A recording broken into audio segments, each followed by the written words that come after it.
Okay, Assalamualaikum and good morning to everyone. Still under the orthogonality. Okay, under the orthogonality, now we will learn on the Gram-Schmidt orthogonalization process. So, Gram-Schmidt orthogonalization process ni adalah suatu method to calculate the orthogonal and orthonormal basis. Okay. So we got this formula lah. So if we have this one is W1, W2, W3 until Wn. So W1, W2 and so on is a vectors lah. Vectors yang akan kita cari untuk dapatkan dia dalam orthonormal basis. Orthogonal basis. Okay. So kalau kita ada 3 vectors, soalan tu ada bagi 3 vectors, kan? Macam ni lah. Ni ada 3 vectors, so kita buat sampai W3 lah, kan? Tapi kalau soalan ni dia buat sampai W1, ada 4 vectors, 1, 2, 3, 4. Okay, 4 vectors, we include this one. So kalau ada 4 vectors, guna formula ni lah. Okay, so we ganti the n ni dengan 4. So ganti dapatlah satu formula dia. Okay. So yang ni W1, W2, W3 ni untuk kalau kita ada 3 vectors je. Macam ni, 3 vectors. Kalau ada 4 vectors, 1, 2, 3, 4. Yang keempat vectors tu guna formula ni. Okay. So we go straight to the question. The question asks to apply the Gram-Schmidt orthogonalization process to obtain the orthogonal basis. Okay. Gram-Schmidt, once again saya cakap Gram-Schmidt ni dia punya tujuan dia adalah untuk dapatkan orthogonal basis. So bila kita dah guna formula Gram-Schmidt untuk dapatkan orthogonal basis, then after that we can get the orthonormal basis, okay, for the solution space lah. Okay, we got this question lah. Okay, we got 3 vectors. So we will calculate until W3. Okay. Ni. W1, W2 dengan W3 saja sebab ada 3 vectors saja. Okay. So based on the formula in Gram-Schmidt, so the first process, the first step, you must set that W1 equals to V1. Okay, kita set W1 ni satu new variable dalam vectors ni, kita set dia sebagai W1 dan formula dia adalah W1 is equals to V1. Okay, memang formula dia macam tu. Okay, so W1 is equal to V1 which is this value lah. Okay, and then we calculate pula W2. So W2, okay, ni formula dia. Ini W2 punya formula. Okay, W2 punya formula this one. So apa V2 kita? V2 is this one lah. Okay, W1 adalah yang ni lah. Okay, yang ni W1, di mana kita at the first step kita kata W1 is equals to V1. So W1 yang ni lah. Okay, so what this mean? Yang ni adalah bila ada bentuk macam ni. Okay, this is the dot product between V2 and W1. Okay, V2 yang ni lah. Okay, W1 this one. So kita dot product kan dia. Maksudnya 1 times 1, 2 times 1, 4 times 1. Okay. So yang ni pula, this one is the dot product between W1 dengan W1. Maksudnya W1 tu kita darab dengan W1 sendiri. So W1 yang ni, right? So kita darab dengan diri dia sendiri. 1 darab 1. Yang ni pula 1 darab 1. Lepas tu tambah 1 darab 1. And then yang ni pun tambah 1 darab 1. Okay, like this one. Okay. Okay, V2 yang ni kan. So we tulis dekat bawah ni. And then W1 is this one, right? So we just write down here. Because at this step I solve for the dot product first. So dot product V2 dengan W1. V2 dengan W1, it be like this one lah. Okay.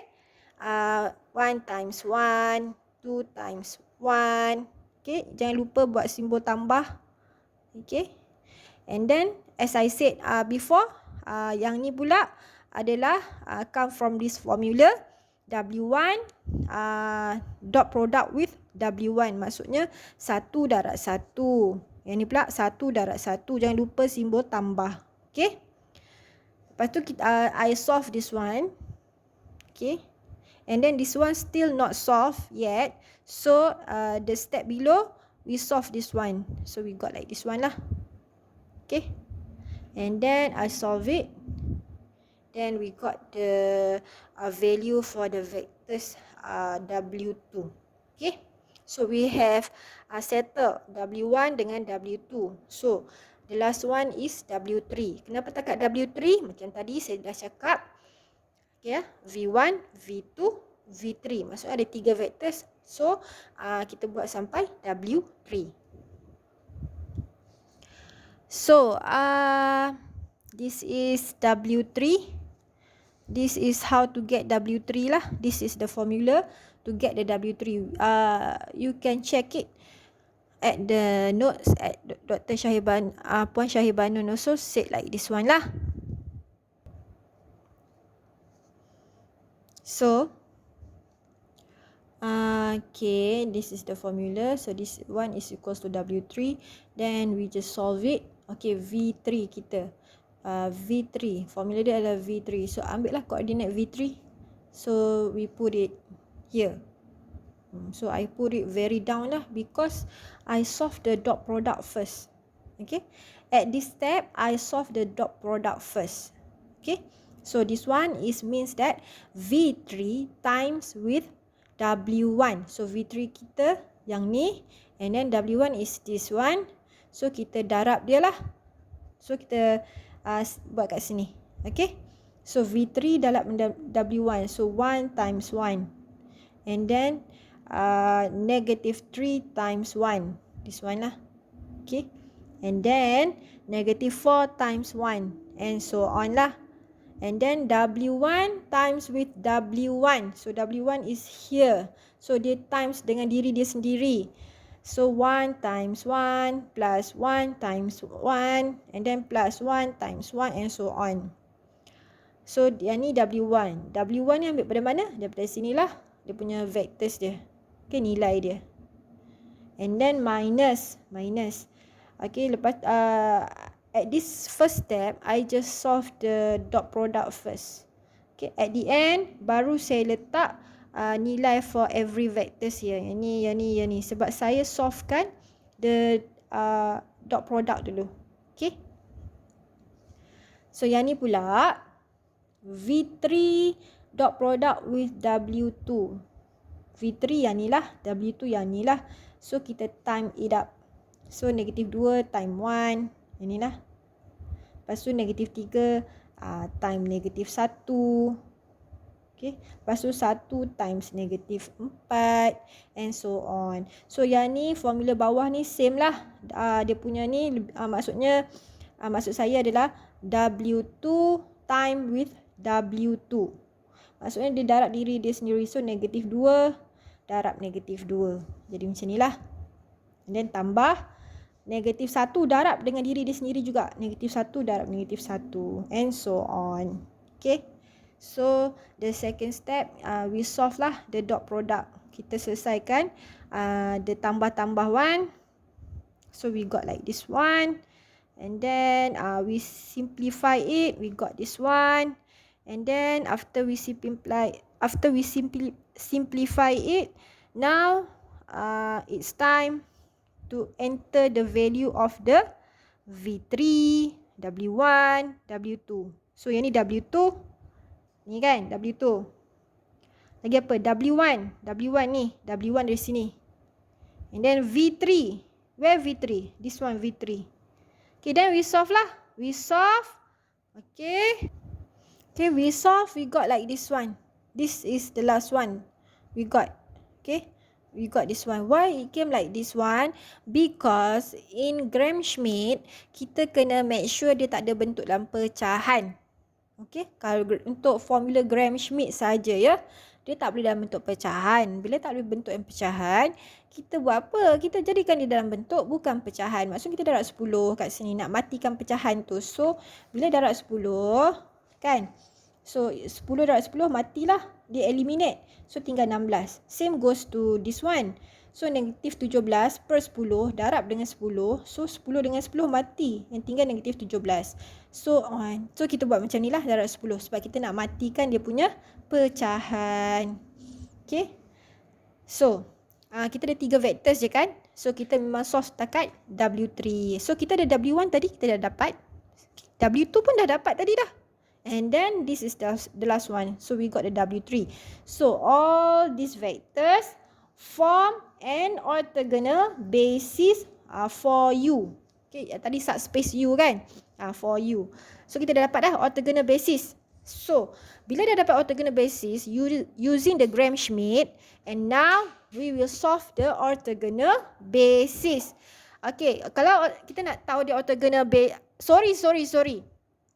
Okay, lepas kita dah check dia orthogonal basis using the Gram-Schmidt, okay, nak tahu dia orthonormal basis. Salah sebut ya tadi. Lepas kita dapat orthogonal basis, soalan minta cari orthonormal basis.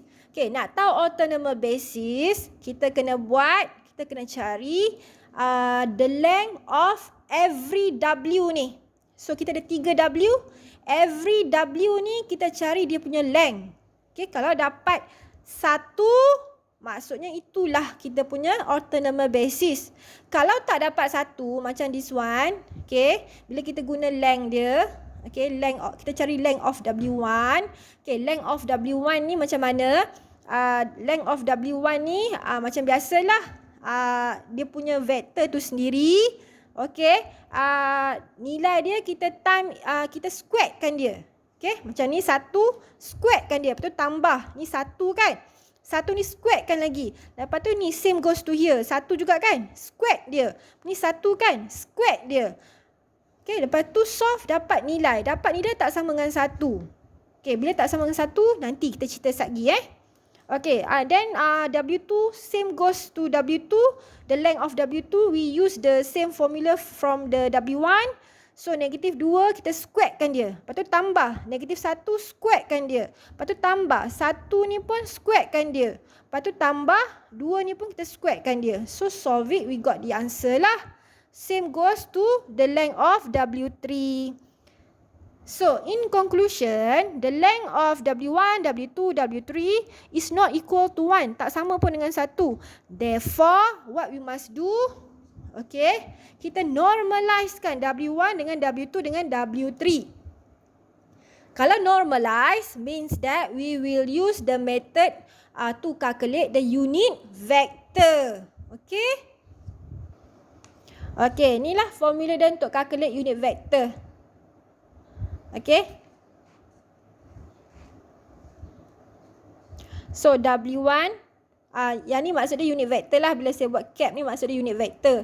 So ni formula dia. So the length of W1, tadi kita dah carikan length of W1, kita dah cari length W2, kita dah cari length W3. Okay. Lepas tu W1 ni dia punya vectors lah. Tadi pun kita dah carikan yang orthogonal basis tu. W1 dia apa, W2 dia apa, W3 dia apa. Then solve it. Okay. Then bila dah solve semua, kita dapat lah. So these 3, okay, these 3 unit vector ni adalah orthonormal basis for subspace U. Okay.